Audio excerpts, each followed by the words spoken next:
সুপ্রিয় দর্শক আসসালামু আলাইকুম। Welcome back to my channel cooking studio by Orin. আজকের পর্বে আপনাদেরকে মুরগির মাংসের মধ্যে একটা ডিম দিয়ে সবথেকে সহজে আর কম সময়ে ঝটপট তৈরি করে নেওয়া যায় ইউনিক একটা নাস্তা রেসিপি তৈরি করে দেখাবো।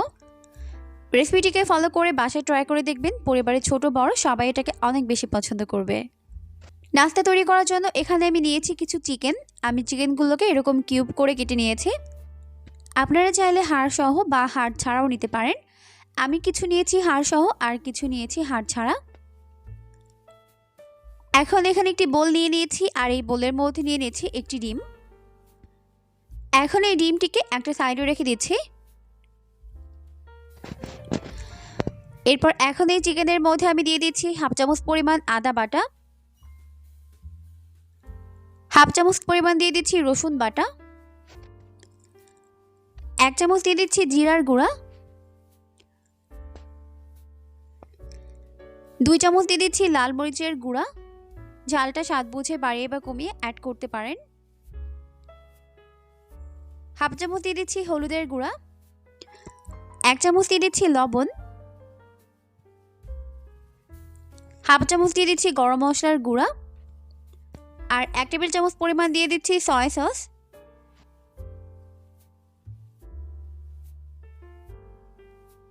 2 টেবিল চামচ দিয়ে দিচ্ছি টমেটো সস আর 1 টেবিল চামচ দিয়ে দিচ্ছি তন্দুরি চিকেন মশলা। এরপর প্রথমে এই সমস্ত উপকরণগুলোকে খুব ভালো মতো মিশিয়ে নিব।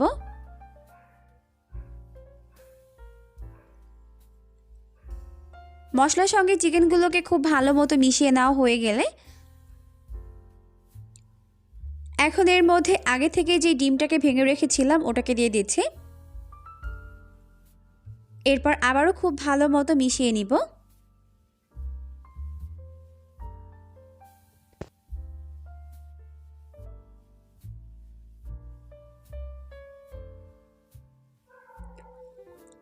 এখন মিশিয়ে নেওয়া হয়ে গেছে, এটাকে আমি ঢেকে 30 মিনিটের জন্য রেখে দিচ্ছি। এখন এখানে একটি বোলের মধ্যে আমি কিছু পানি নিয়েছি আর এরপর এর মধ্যে কিছু টুথপিক আমি ভিজিয়ে রেখে দিব যাতে ভাজার সময় টুথপিকগুলো পুড়ে না যায়।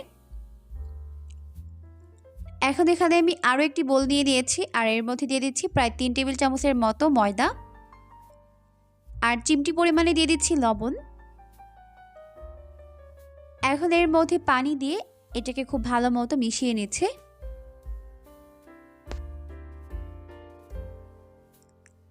মিশিয়ে নেওয়া হয়ে গেলে এখন এটাকে একটি সাইডে রেখে দিচ্ছি।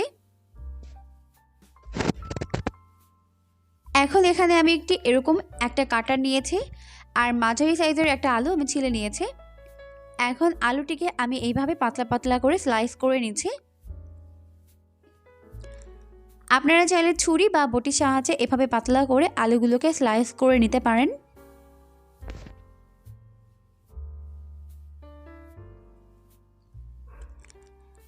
এখন পুরোটা আলু স্লাইস করা হয়ে গেছে। এগুলোকে এখন আমি পানি দিয়ে ভালো মতো ধুয়ে ক্লিন করে নেব। 2-1 বার পানি বদলিয়ে আলুগুলোকে আমি খুব ভালো মতো ধুয়ে ক্লিন করে নিব। এখন 30 মিনিট হয়ে গেছে আর এখন আমি ঢাকনাটিকে উঠিয়ে নিচ্ছি। আর এরপর এখন এর মধ্যে আমি দিয়ে দিচ্ছি হাফ কাপ পরিমাণ ময়দা। এরপর ময়দা এই চিকেনগুলোর সঙ্গে খুব ভালো করে মিশিয়ে নিচ্ছে।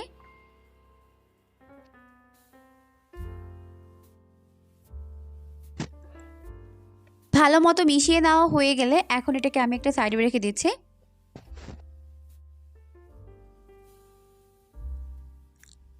এখন যে ময়দার মিশ্রণটিকে তৈরি করে রেখেছিলাম ওর মধ্যে কেটে রাখা আলুগুলোকে এভাবে ডুবিয়ে নিয়েছে।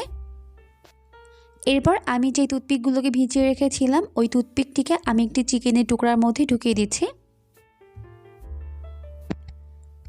এরপর মাঝখানে চিকেনের টুকরা রেখে 2 পাশে আলু স্লাইস দিয়ে দিচ্ছি।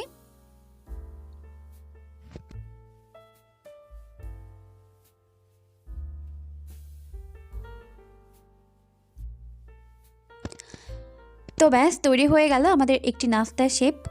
সেমভাবে আমি সবগুলোকে তৈরি করে নিব। সবগুলোকে সেমভাবে তৈরি করে নিয়েছি। এখন চলে যাচ্ছি এগুলোকে ফ্রাই করে নেওয়ার জন্য। এই জন্য চুলায় একটা প্যান বসিয়ে যথেষ্ট পরিমাণে সয়াবিন তেল দিয়ে দিয়েছি।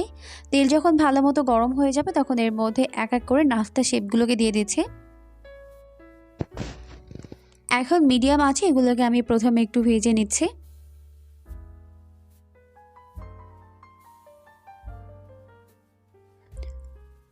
আর এখন 3 মিনিট হয়ে গেছে। 3 মিনিট পর এখন আমি এটাকে উল্টে দিচ্ছি অপর পাশটাকে ফ্রাই করে নেওয়ার জন্য।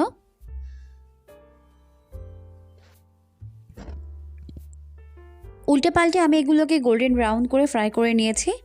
আর আমার এগুলো ভাজতে 8 মিনিটের মতো সময় লেগেছে। এখন আমি এগুলোকে তেল থেকে উঠিয়ে নিচ্ছি।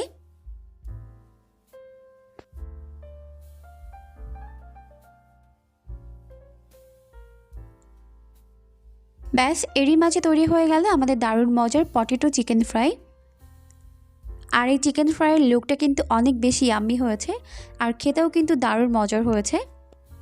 উপরটা অনেক বেশি ক্রিস্পি আর ভেতরটা অনেক বেশি জুসি। রেসিপিটি ভালো লাগলে অবশ্যই বাসায় ট্রাই করবেন, দেখবেন পরিবারের ছোট বড় সবাই এটাকে অনেক বেশি পছন্দ করবে। পরবর্তী ভিডিও দেখার আমন্ত্রণ জানিয়ে আজকের মতো এখানেই বিদায় নিচ্ছি। সবাই অনেক বেশি ভালো থাকবেন। আল্লাহ হাফেজ।